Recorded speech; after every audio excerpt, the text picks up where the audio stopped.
Un short squeeze. Short squeeze. Pour un short squeeze. Short squeeze. Si vous consommez suffisamment de médias financiers, vous finirez par entendre le terme short squeeze. Si vous ignorez la signification, cette vidéo va vous l'expliquer clairement. Un short squeeze, c'est lorsque les investisseurs qui vendent un actif à découvert sont forcés de quitter leur position, ce qui provoque une hausse du prix de cet actif.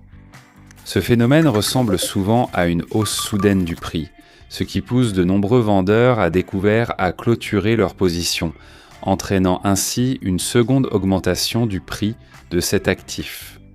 Lorsqu'une personne vend un actif à découvert, elle emprunte cet actif auprès d'un courtier ou d'une autre partie.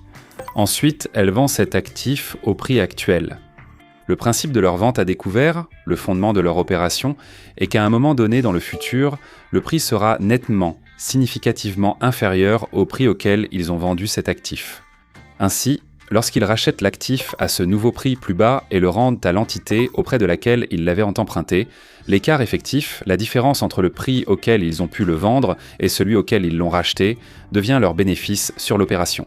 Malheureusement, cette stratégie ne peut pas fonctionner si le prix de l'actif ne fait qu'augmenter.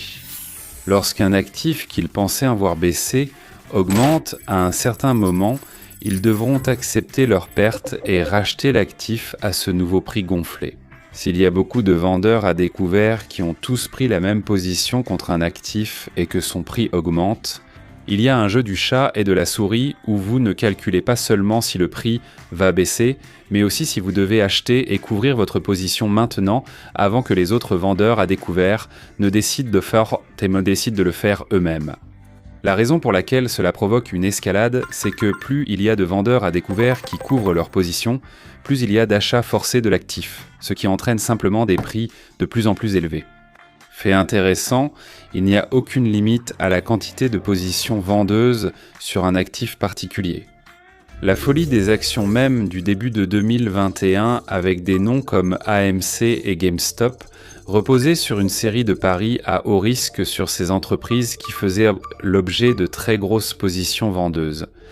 Parce qu'il y avait tellement de vendeurs à découvert, tellement d'intérêts vendeurs contre ces noms de la part de fonds spéculatifs comme Melvin Capital.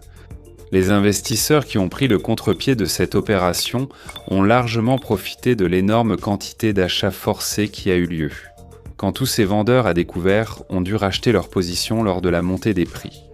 Vous pouvez être sûr que chaque fois qu'un actif ou un panier d'actions liées s'envole en même temps, il y a quelque part un vendeur à découvert qui ressent la douleur associée à cela.